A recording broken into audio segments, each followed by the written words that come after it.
Acompanhe agora mais um tema doutrinário do Evangelho de Jesus. Obrigado. Muito bom dia, meus amigos, meus irmãos, minhas irmãs. Eu queria dizer a todos vocês da minha alegria de poder visitar esta instituição espírita, mais uma que eu conheço aqui no estado de Goiás, especificamente em Goiânia.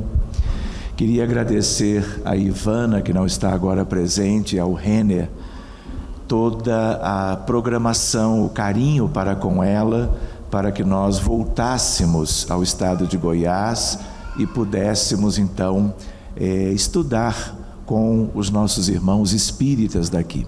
Queria agradecer vivamente a própria Márcia, o carinho de nos ter aceito para o trabalho da manhã de hoje. E também gostaria de expressar que é realmente uma alegria, uma honra nós podermos começar o dia de sábado, no decorrer de mais um ano de vida e das nossas encarnações, na atualidade, tratando de um tema espírita e vendo o interesse de todos vocês no estudo da nossa querida doutrina. Queria lembrar, como ele já o fez, por ter nascido num lar espírita, por ter sido filho de Francisco e Ruth Thyssen, eu acabei conhecendo a doutrina espírita muito cedo e desde criança, de tal maneira que os postulados espíritas eu fui como que absorvendo no próprio dia a dia de dentro de casa, e só mais adiante é que eu fui entender o valor daquilo tudo para mim, para minha formação, para o meu aprendizado, para uma espécie de escolaridade em relação às questões mais importantes da existência, o conhecimento sobre a vida, sobre os mecanismos da evolução e do progresso, e como que nós podemos e devemos nos situar na realidade, cooperando sempre para o crescimento de todos à nossa volta, no âmbito da família e, por que não dizermos, da sociedade. Então, eu estou muito feliz, muito alegre. Eu tenho para mim que a Márcia deixou que nós falássemos algo que pudesse ser interessante para todos, porque o programa em si incluiu esta visita quase que de uma hora para outra. E aí nós nos lembramos da casa espírita, do centro espírita. E existe um estudo que se chama A Importância da Casa Espírita nos Dois Planos da Vida. Eu soube pelo Renner que nós teríamos mais ou menos 50 minutos. Eu pensava que teríamos 3 horas, me enganei. Então, eu tenho ali uma espécie de um roteiro através dos slides. Mas eu gostaria de antes conversar com vocês, porque eu sei que vocês sabem já de muita coisa, porque são estudiosos da doutrina, frequentam a instituição espírita. Queria lembrar para vocês, antes de qualquer outro comentário, que as instituições espíritas, elas variam muito ao redor da realidade do movimento espírita, tanto no Brasil como no mundo. Nós temos viajado muito em função de uma vontade de colaborar com a difusão doutrinária. E estas viagens, elas já acontecem há um certo tempo.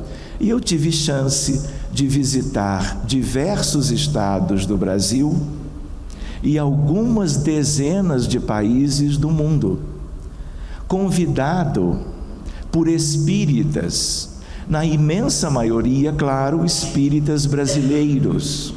Claro, no Brasil especialmente, mas mesmo quando nós estamos em países distantes como Austrália e Nova Zelândia, como, por exemplo, alguns países da Europa, da região da Escandinávia, ou quando estamos em Ushuaia, na Patagônia Argentina, nós vamos conhecendo a realidade que foi construída tanto por brasileiros que foram indo morar nos respectivos países e levaram a doutrina espírita para lá, tanto quanto em regiões, algumas dessas eu já citei, onde o movimento espírita e os centros espíritas são tipicamente gerados pelas pessoas nativas daquelas determinadas situações, lugares e comunidades da Terra. Então, nós estamos hoje visitando aqui e tendo de vocês uma nova ideia, uma impressão de todo um trabalho lindo que nós podemos, ao chegarmos há 15 minutos atrás, a oportunidade de começar a conhecer.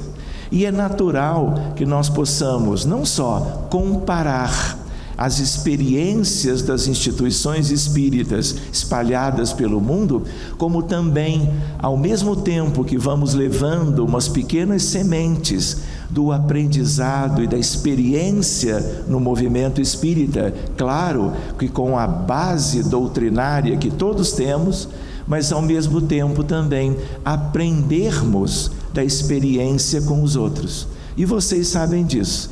Nós todos somos aprendizes. Nascemos e vamos desencarnar assim. Talvez contribuindo uns para com os outros, mas na medida em que nós nos colocamos como tais, como aprendizes, nós vamos poder crescer. Nós vamos poder não só assimilar conteúdos doutrinários os mais variados, a partir da nossa frequência à instituição espírita, que naquela altura da nossa jornada evolutiva nós achamos por bem conhecer, participar, frequentar, mas também pelo nosso aprimoramento, pelo estudo que podemos fazer dentro dos nossos lares e nas experiências cotidianas, porque tudo pode como que nos servir de utilidade para o nosso crescimento. A nossa vida é uma vida em sociedade. E não é por outra razão, nós estamos em crescimento, nós estamos em construção. E na medida que assim é, e já tem sido há milhares de anos, e isto vai ser assim por outros tantos, se nós tivermos a postura adequada, receptiva, aberta, humilde, simples, nós vamos estar aprendendo sempre. E é com ele o aprendizado que nós podemos crescer. Eu gostaria de lembrar que existem instituições espíritas muito diferentes, mas todas elas possuem questões que são questões basilares. Por exemplo, o trabalho público doutrinário, que é, por exemplo, a nossa reunião de hoje, aqui. Mas nós temos centros espíritas onde estas reuniões não acontecem, porque estes centros, e eu conheço vários, eles se dedicam mais a outras atividades e todos eles fazem um bom trabalho, todos eles procuram o melhor e estão fazendo parte do movimento espírita nacional e internacional, construindo um movimento espírita cada vez mais importante, útil e que vai como que naturalmente abraçando o mundo inteiro.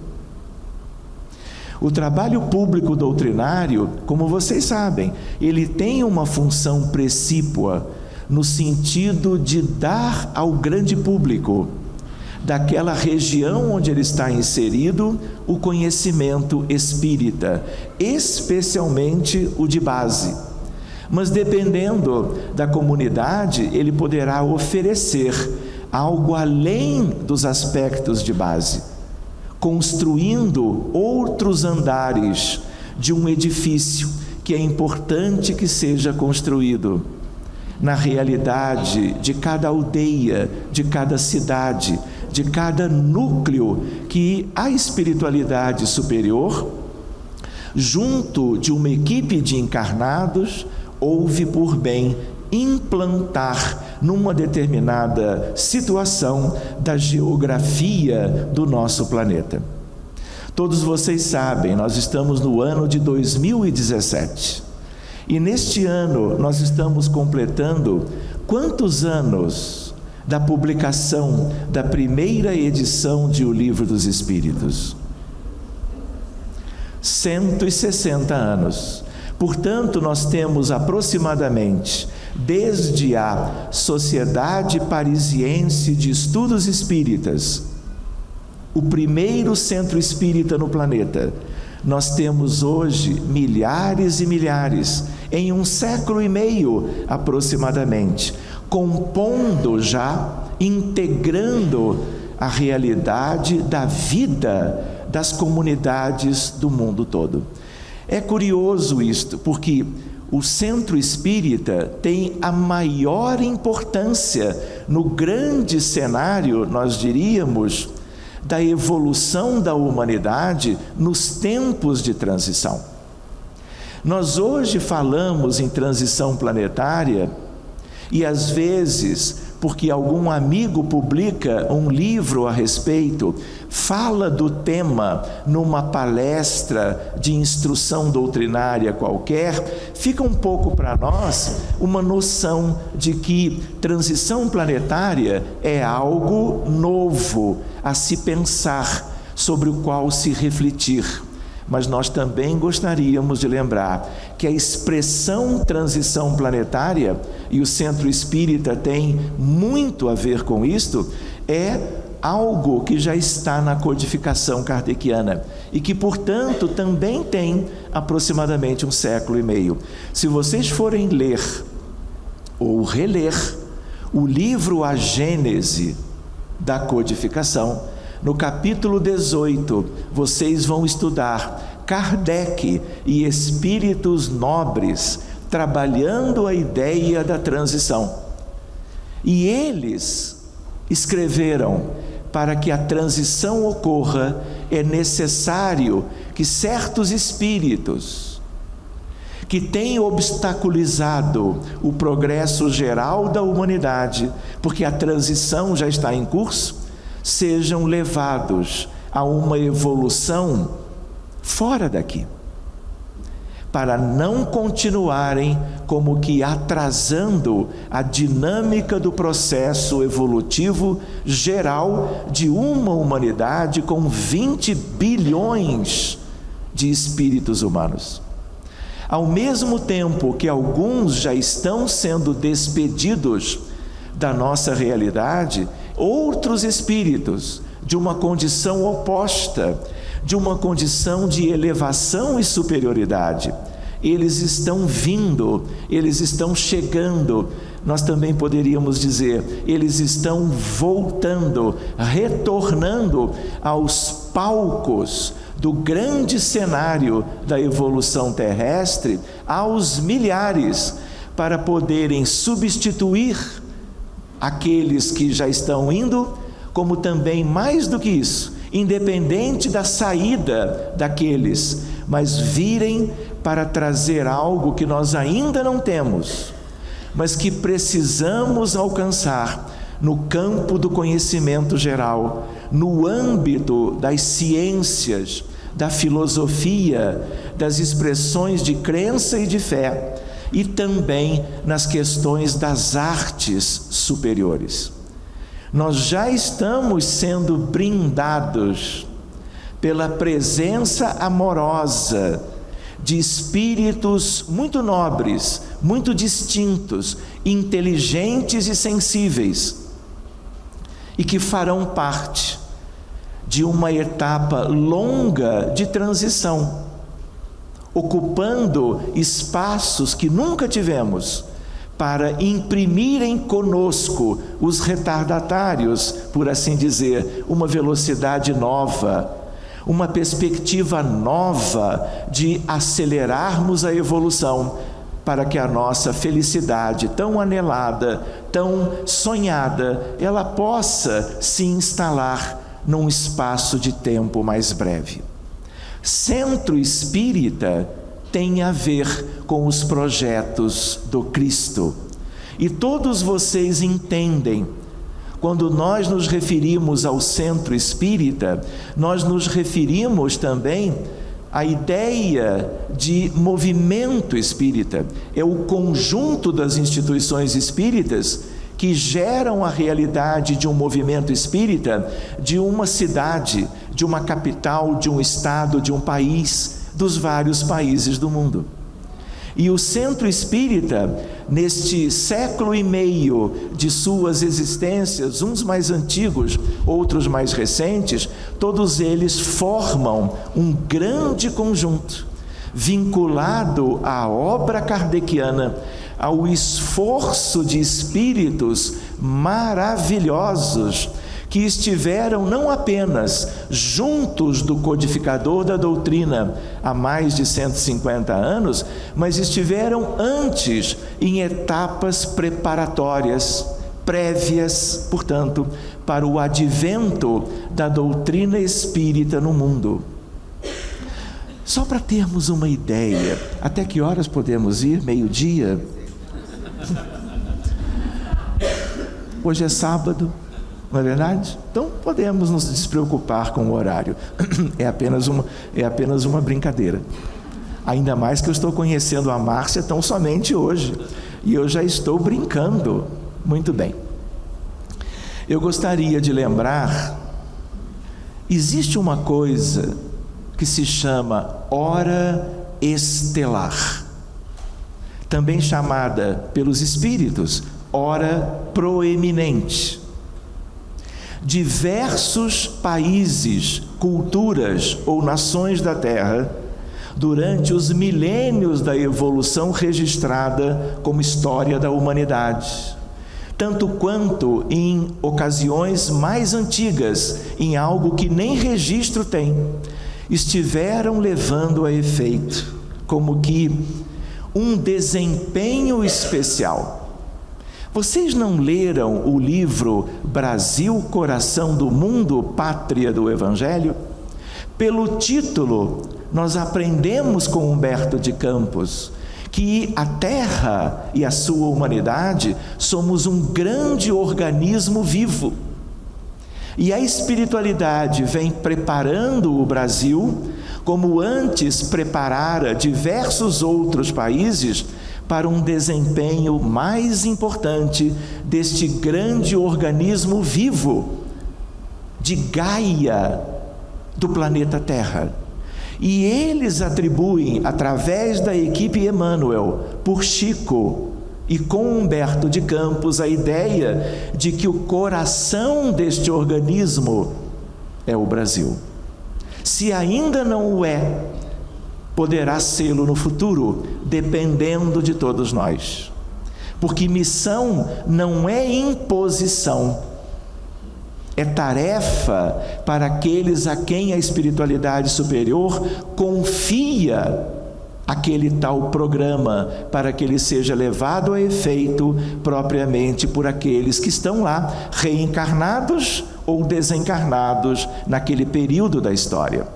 Mas nós nos lembramos de que Kardec nasceu em Lyon e depois de estar com Pestalozzi no Instituto de Verdun-les-Bains, na Suíça, ele então vai para Paris e vive em Paris o tempo todo, apenas saindo da capital francesa para visitar algumas cidades de França e da Bélgica e da Holanda nas viagens espíritas de Kardec. Aliás, tema talvez para 2018, 19 ou 20.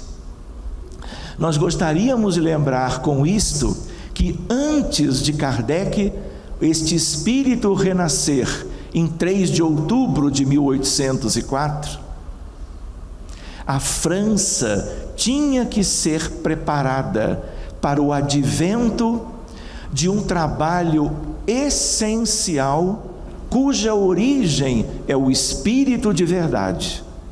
Espírito de Verdade, quem é? na ideia de vocês, na ideia de muitos, o próprio Cristo de Deus. E aí nós teríamos alguns comentários a fazer, mas eu não gostaria de andar agora, desta vez, por este atalho.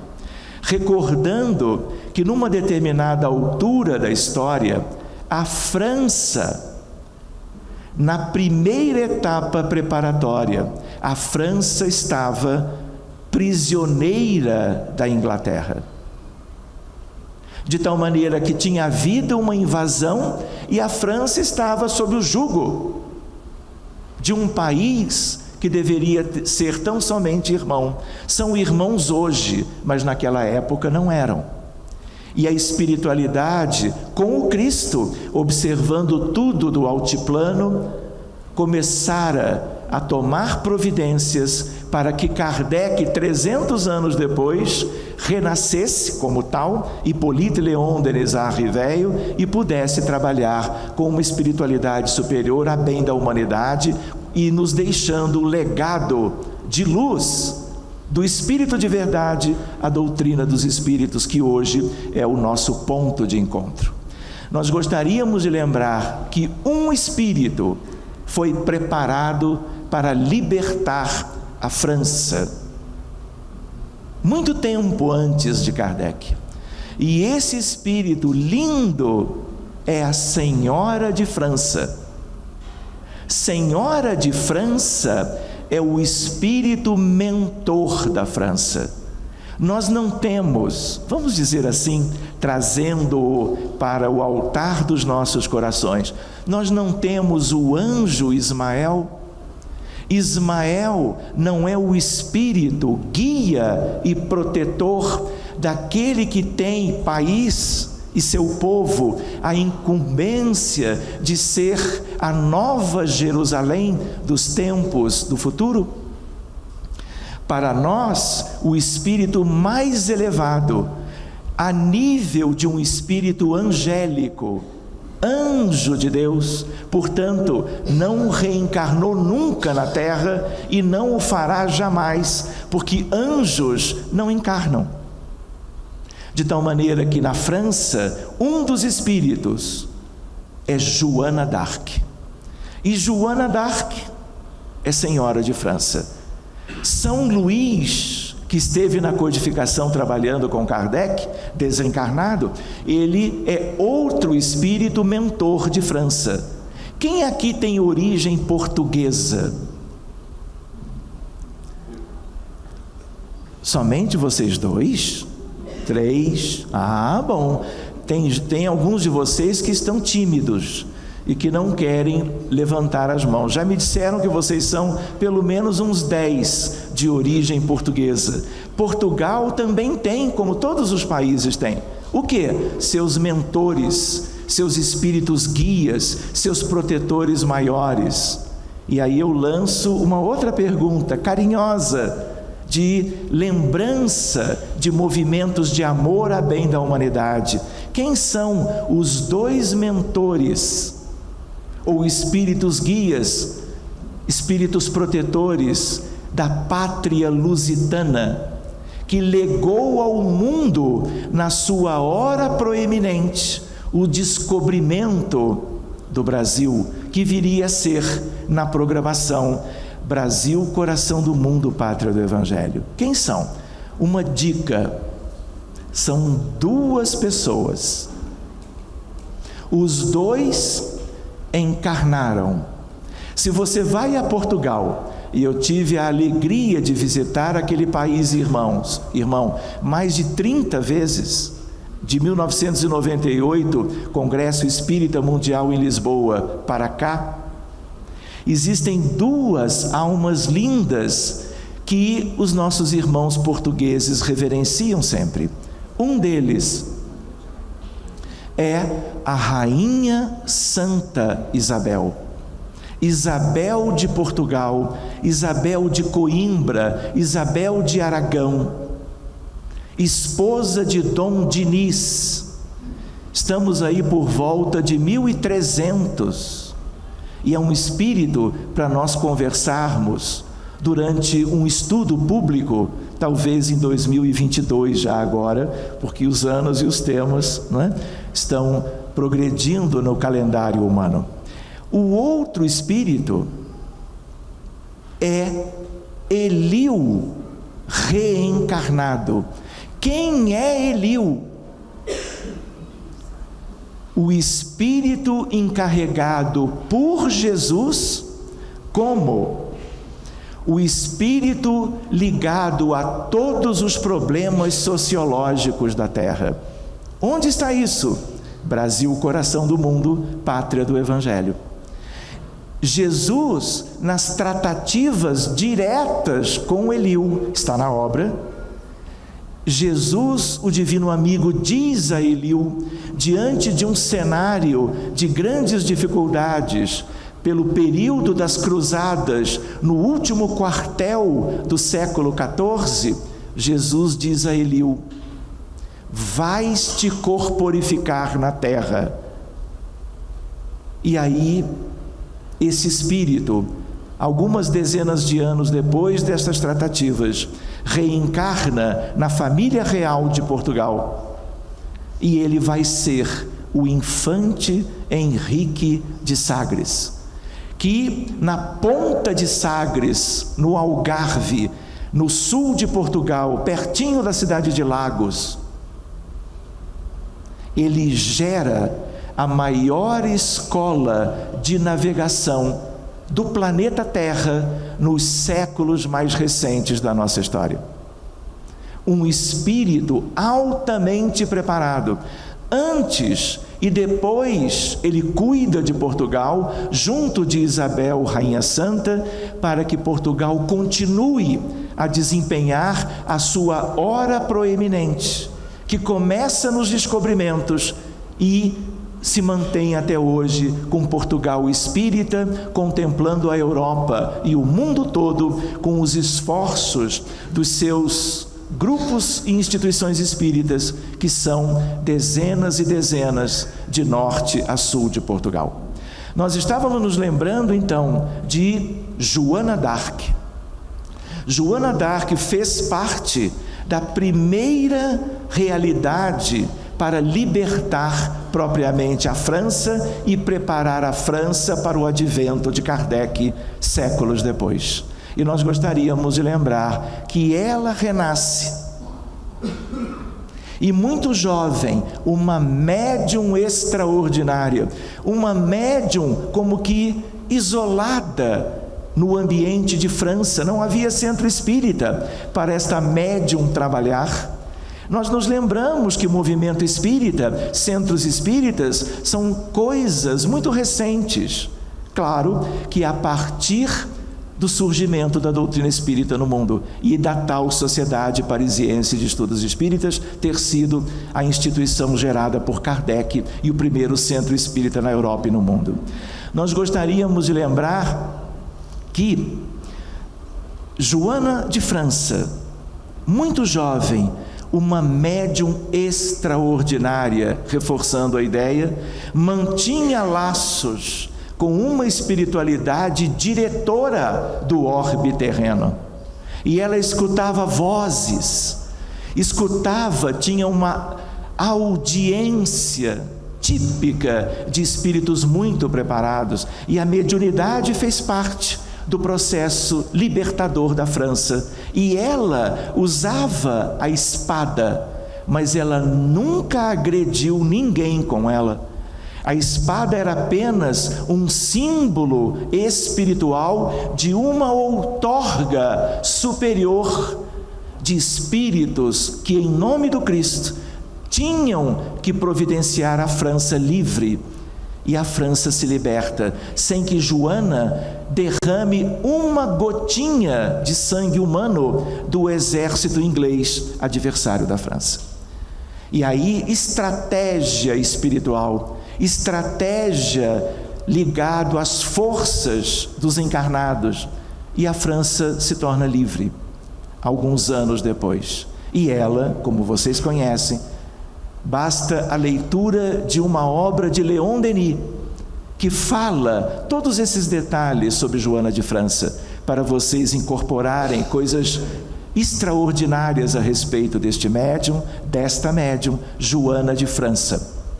A partir da França livre, nós tivemos uma segunda questão. Qual foi? França, na sua hora proeminente, que começa com Joana e vai adiante como? No período chamado do Iluminismo francês. O Iluminismo tem a ver com a enciclopédia. A enciclopédia, agora tem o Google, é diferente. Agora é uma enciclopédia virtual que está à disposição do orbe terreno. Eu acredito que até, e já nos deram essa ideia, existe um Google ou algo equivalente em esferas distintas do mundo espiritual.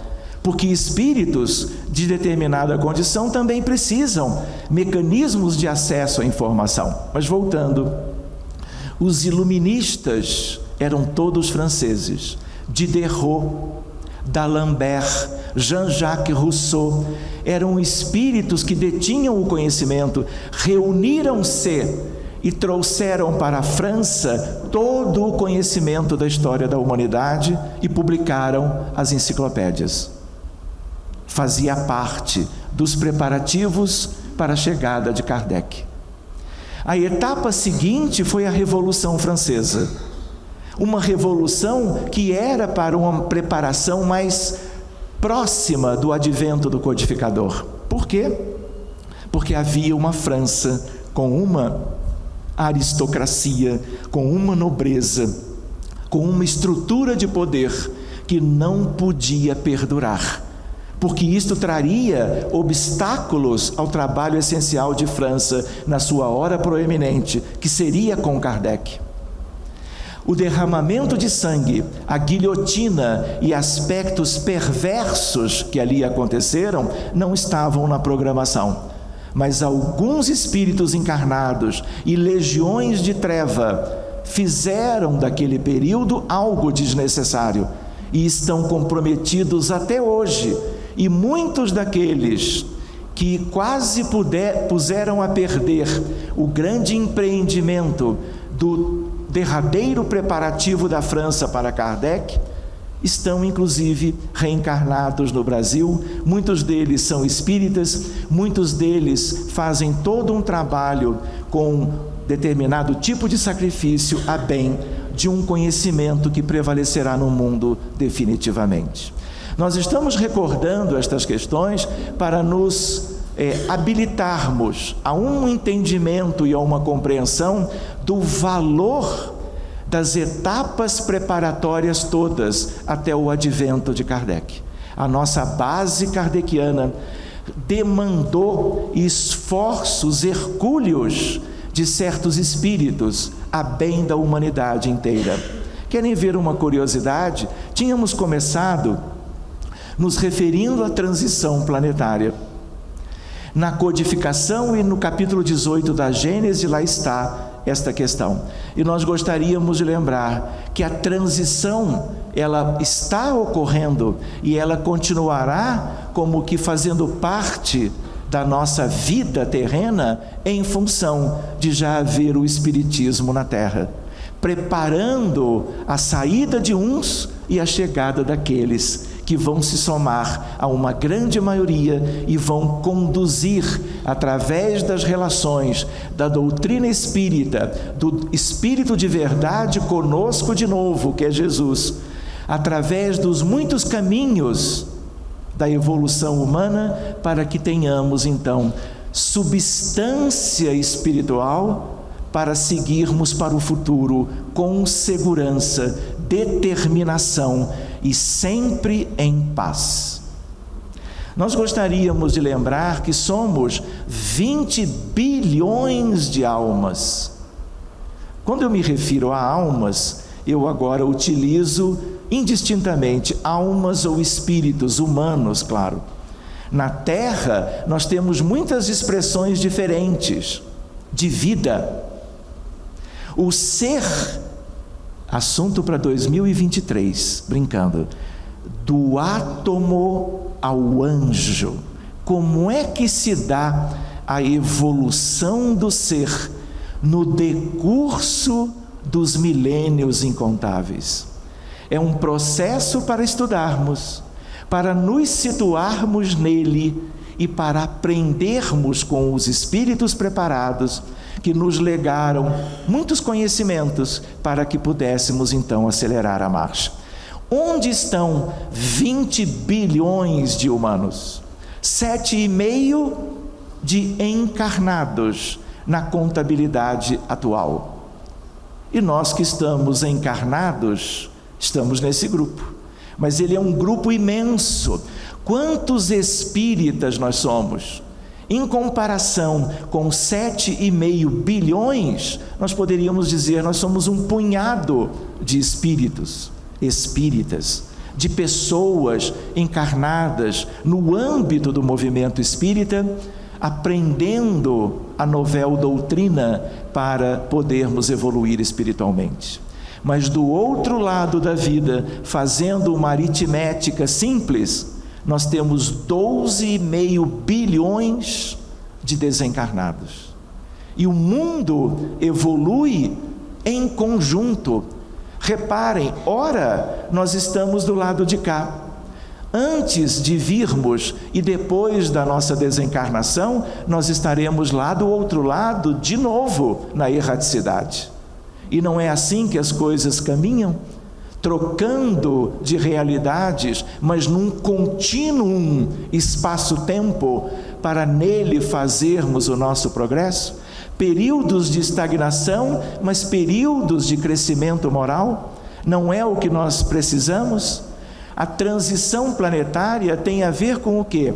Com a ideia de um mundo semiprimitivo, considerado amorosamente pelos benfeitores na doutrina, por ela, mundo de provas e expiações, nos preparando para uma vida diferente, que vai nos ocupar na ideia que apenas temos uma noção de alvorada, que é aquela da regeneração. Nós vamos necessitar de milhares e milhares de anos para vivermos a regeneração, mas uma vez regenerados, a vida será completamente diferente. E aí eu pergunto para vocês, e o centro espírita? Ele não está inserido na transição entre o mundo espiritual e o mundo físico? A mediunidade não é o grande elemento de vínculo, de ligação física e psíquica entre as duas realidades? Nós precisamos desencarnar para vivermos do outro lado? Cada noite em que nós adormecemos, para onde nós vamos? Para o mundo espiritual, que é a nossa casa, que é a nossa realidade de origem. Nós estamos na matéria porque temos uma vestimenta física na atualidade, mas nós sempre estamos mantendo contato com o mais além, com a realidade do outro lado da vida, não apenas no sono físico, mas também quando nós estamos no dia a dia, especialmente durante as atividades no centro espírita, porque as atividades mediúnicas e os médiuns de condições variadas ali estão, no sentido de serem as antenas psíquicas que favorecem o intercâmbio com os espíritos que estão do outro lado, com a realidade do mundo plano, físico, onde nós aqui vivemos. Querem ver uma noção também importante como uma reflexão? Quando nós estamos encarnados, nós estamos aonde? Todos na superfície. Espíritos de diversos matizes espirituais, estamos espalhados pela geografia geral do planeta Terra, vivendo agora em qualquer país que compõe o conjunto de mais de 150 nações diferentes. Pois bem, nós estamos nos referindo à crosta do planeta, Reencarnamos, tomamos um corpo físico, o corpo físico é material e denso, e aí nós somos atraídos pelo campo gravitacional da Terra. Nós podemos entrar numa mina para explorá-la, uma mina de carvão a 2 quilômetros abaixo da Terra. Mas logo ao final do dia de trabalho, os mineradores sobem e vão viver como todos na superfície. Nós podemos tomar um avião para nos deslocarmos entre 2 cidades quaisquer, mas termina o voo, chegamos ao destino, desembarcamos, estamos de novo na crosta. Não é assim? No mundo espiritual, como é que as coisas são? Completamente diferentes. Em que sentido? Do outro lado da vida existem esferas diferentes de vida. Por assim dizer, nós poderíamos refletir, cada um dos 20 bilhões encarnados e desencarnados no todo tem o seu lugar. O que isso significa dizer? Quando nós dormimos, se estamos encarnados, nós podemos subir, nos mantermos numa ideia de lateralidade, mas nós podemos descer, dependendo de quem somos, dependendo das aquisições de evolução espiritual que tenhamos conquistado. E ao mesmo tempo, eventualmente, em atividade de serviço fraterno, de trabalho, porque os espíritos superiores que vivem nas alturas descem o tempo todo para assistir os de menor evolução. Nós gostaríamos de dizer, vocês conhecem a expressão umbral. O que é umbral? Vocês gostariam, olha a pergunta, cuidado, não vou dizer que é uma pegadinha, mas eu pergunto, vocês gostariam de ir para o umbral quando desencarnassem? Sim ou não? Muito bem. Então agora, a resposta de vocês sugere que vocês tenham uma ideia de que o umbral não é um lugar bom de se viver. Mas é importante nós introduzirmos uma noção e estudarmos juntos. Existe um umbral médio, um umbral inferior e um umbral superior. Por que esse estudo, essa adjetivação, ela é necessária? Se as pessoas desencarnam e vivem nas suas casas, tentando falar com os seus entes queridos, não sendo como que capazes de obter qualquer resposta, os lares, no sentido do mundo espiritual, é um umbral médio. Quantas vezes, em trabalhos assistenciais mediúnicos, espíritas, grupos de trabalho entram nos hospitais das cidades diferentes do mundo para prestar auxílio, equipe encarnada com equipe desencarnada, assunto para 2024. A ideia qual é? Os médiuns, pela vidência, percebem, por exemplo, em unidades de tratamento intensivo, num leito qualquer da unidade, 6 ou 7 espíritos ali deitados, porque desencarnaram ali e dali não saíram, por falta de condições pessoais e, claro, sem o merecimento, por falta de um socorro da espiritualidade superior. O que é o ambiente espiritual de um hospital qualquer de Goiânia, por exemplo? É um umbral médio.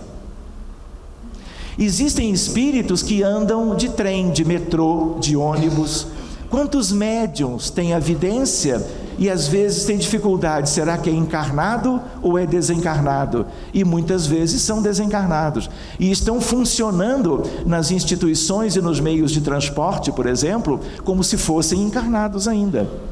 Isto é um umbral médio. André Luiz, eu brinco chamando de tio André, quando ele desencarna, para onde ele vai? Umbral inferior. Esse é um umbral que, se nós não adjetivarmos, todos ficaríamos com a ideia, olha, fulano foi para um umbral, é para aquela região que ninguém gostaria de ir, mas onde André Luiz permaneceu por um punhado de anos, até seguir para onde? Depois da prece, depois que a sua mãe se apresentou, depois que uma caravana de espíritos vai resgatá-lo, levando-o para onde? Para a colônia Nosso Lar. Não é assim? Vocês não leram o livro Nosso Lar? Aí alguém diz assim: ah, mas o filme eu vi. Quando diz assim é porque não leu o livro, mas o filme e o livro são importantes. É um conhecimento elementar sobre o mundo espiritual. E aí já é Nosso Lar o quê? Uma colônia numa cidade astral que é no umbral superior. Não é uma esfera tão alta, também é chamada de umbralina. Por isso que é importante nós adjetivarmos. Senão fica a ideia de um lugar de grandes dificuldades, de constrangimento, um verdadeiro pântano de uma espiritualidade inferior. E nós gostaríamos de lembrar, e tem a ver com o Centro Espírita, a ideia de que para baixo do umbral inferior, o que mais existe num planeta hospital, num planeta escola, num planeta presídio ainda, como é o planeta Terra? As trevas. Ah, mas isso é da doutrina espírita? É. Allan Kardec não trabalhou essa questão. Quem é Lísias?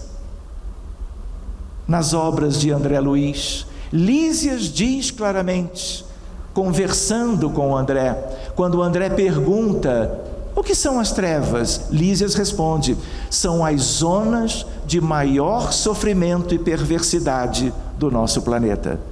E se ele que nós conhecemos, é a continuação da frase, e aí vale supor que Lísias, que conhecia tanto como instrutor de Nosso Lar, não conhecia ainda o que está abaixo das trevas, que são as zonas abissais. Mas vamos deixar as situações difíceis, vamos para o alto. Se Nosso Lar é um exemplo de uma cidade no umbral superior, dentre milhares de outras, de que nós não temos um conhecimento como temos sobre ela, a colônia Nosso Lar, o que mais existe acima?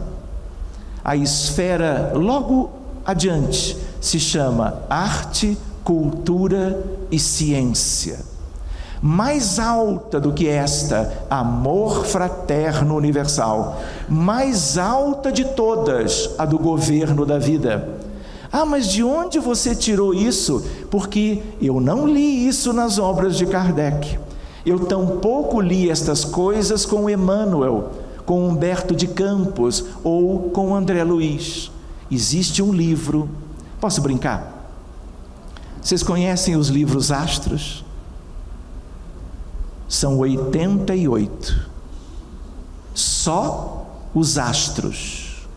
E eles são rotulados de astros pela importância deles no conjunto da obra de Francisco Cândido Xavier, conduzido por Emmanuel, o responsável, o coordenador da equipe. Nós não podemos desencarnar. Querem que eu complete a frase? Precisa completar? Reticências, sem fazermos pelo menos a leitura de 2/3. Eu vou enviar para a Márcia, continuando a brincar, mas agora é a brincadeira séria. Eu vou enviar por WhatsApp a lista dos 88, para vocês receberem, os que desejarem, não é? Estou te dando trabalho, Márcia. E a ideia qual é? Vocês vão ver a lista e vão dizer: ué. Aí vocês anotam: esse eu li. Aí vocês vão mais para baixo: ah, esse eu li. Aí vai procurar um terceiro que leu: não achou. O que significa um convite: vamos ler mais, vamos estudar melhor, vamos conhecer. E eu falo de 88, de um trabalho maravilhoso deste médium, o maior médium talvez de todos os tempos, Francisco Cândido Xavier, nos legando mais de 400 livros. E eu fui discreto. 88 são astros, todos eles de Chico, todos eles editados pela Federação Espírita Brasileira. Fica a promessa E o Renner vai me ajudar a lembrar de enviar para a Márcia. Mas eu também gostaria de dizer que estes livros são muito importantes, mas você não precisa lê-los todos. Você pode se interessar por outros livros que não são deste conjunto e que são preciosos também. O importante é a boa escolha para que a leitura seja realmente edificante e proveitosa. Nós estávamos nos lembrando de um livro de onde nós tiramos esta ideia. É um livro febiano, mas não é um livro mediúnico. Se chama As 7 Esferas da Terra. Crosta, umbral, trevas e abismo, arte, cultura e ciência, amor fraterno universal e governo. Quais são as características? Este é um estudo. A realidade espiritual de um mundo de provas e expiações. Por que nós estamos lembrando disso? Centro Espírita. Os médiuns trabalhadores, aqueles que fazem parte, nestes mais de século, da faina, do trabalho e da dedicação ao intercâmbio. E nós nos lembramos que se existem médiuns extraordinários na história humana de todos os tempos, alguns poucos na história do movimento espírita no planeta, existem centenas e milhares de médiuns espalhados pelo orbe inteiro, trabalhando em comunidades espíritas e necessitando de estudar, de conhecer as realidades do trabalho mediúnico além da própria prática. Médium cooperador, seja qual for a tarefa, com mediunidade ostensiva ou com mediunidade sutil, ocupando os assentos das reuniões mediúnicas sérias, como Kardec dizia, a bem do progresso de todos, precisa ser um médium que conheça os aspectos mais importantes deste trabalho. Porque o centro espírita se localiza na superfície, na crosta, e a mediunidade destes médiuns, anônimos na imensa maioria dos casos, eles são as antenas de vínculo entre todas as esferas entre si. Não há trabalho mediúnico bem estruturado que não conte com as esferas altas de proteção, de assistência, de condução, do gerenciamento dos acontecimentos todos no âmbito do trabalho simples do exercício mediúnico no planeta Terra.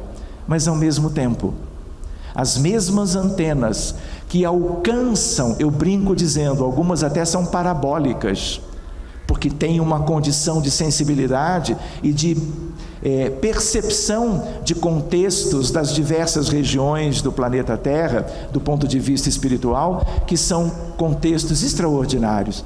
Mas a ideia qual é? O psiquismo do médium também os vincula, tanto no trabalho na casa espírita, quanto do lado de fora da instituição, a realidades tristes, penosas, difíceis e que carecem de assistência e de proteção. Reparem que o centro espírita, no conjunto do movimento espírita, possui uma responsabilidade extraordinária. E os médiuns trabalhadores têm que ter consciência e preparo, capacitação adequada para exercerem este ofício de caridade e de serviço. Por quê? Porque outras religiões ou expressões de crença ou de fé também têm no bojo de seus estudos questões delicadas, lindas, que remetem eles também, mesmo não sendo cristãos, aos referenciais de amor do Evangelho de Jesus. Mas eles não trabalham, em tese, com a preocupação do contato com os espíritos a cada dia das atividades suas, dentro dos seus templos, das suas instituições as mais variadas, no cenário amplo do mundo todo. Se existe um movimento que tem para si, por razões históricas, pela ideia da relação entre a doutrina espírita e Brasil, coração do mundo, pátria do Evangelho, porque o Brasil, coração do mundo, não é apenas o Brasil da vida nacional em território nacional. O Brasil também está em diversos outros países do mundo, porque os brasileiros lá estão. E estas questões da alma amorosa dos brasileiros, que se prepararam de véspera para estas incumbências, estas coisas estão no coração destas pessoas. E a atividade do Centro Espírita e a atividade mediúnica, ela é a grande instituição capaz de gerar benefícios extraordinários na transição planetária, na ideia de um planeta que está buscando o seu destino, trabalhando por um porvir que o diferencie das coisas do atraso e das adversidades que foram sendo semeadas, desenvolvidas e plantadas na nossa condição humana. O tempo do relógio humano, ele foi passando. E nós estamos agora como que concluindo estas singelas apreciações de aspectos que ligam o planeta Terra, a sua querida humanidade, o rebanho inteiro do sublime pastor que é Jesus, e as questões do centro e as questões da mediunidade. Vale lembrar, neste final, a importância do médium, que estuda, que se prepara, que se evangeliza, a importância daquela noção para distendermos num outro momento a mediunidade com Jesus. Já não é uma mediunidade qualquer, ela é específica e, eu diria, é a única que interessa ao movimento espírita e ao progresso geral. Existem médiuns não espíritas fazendo um bom trabalho, e eu conheço muitos deles ao redor do mundo. Mas o espírita tem responsabilidades especiais. Ele precisa estudar, ele precisa cuidar de si para cuidar cada vez melhor das suas tarefas e nelas cuidar dos outros. E a espiritualidade superior precisa desses médiuns para poder atender às grandes dificuldades que nós teremos que superar para que o mundo inteiro, com o Brasil inserido em seu papel, se desenvolver de tal forma e lá adiante, milênios no futuro, nós possamos olhar para trás e verificarmos quantos esforços, quanta dedicação, mas valeu a pena, porque já chegamos onde tínhamos que chegar. Mais uma vez eu queria agradecer esta convivência generosa na manhã de hoje. Fico feliz de poder conhecê-los, conhecer a instituição um pouquinho, ainda pretendo conhecer um pouco mais, agradecendo mais uma vez a Márcia, ao Renner e todos aqueles que contribuíram para que pudéssemos então fazer juntos o estudo da manhã de hoje. Cuidem-se bem. E os olhares atentos de vocês, os eventuais sorrisos nos vossos semblantes, na medida que nós íamos comentando algumas coisas, se vocês me permitirem, eu vou levando comigo no coração e para sempre. Muito obrigado.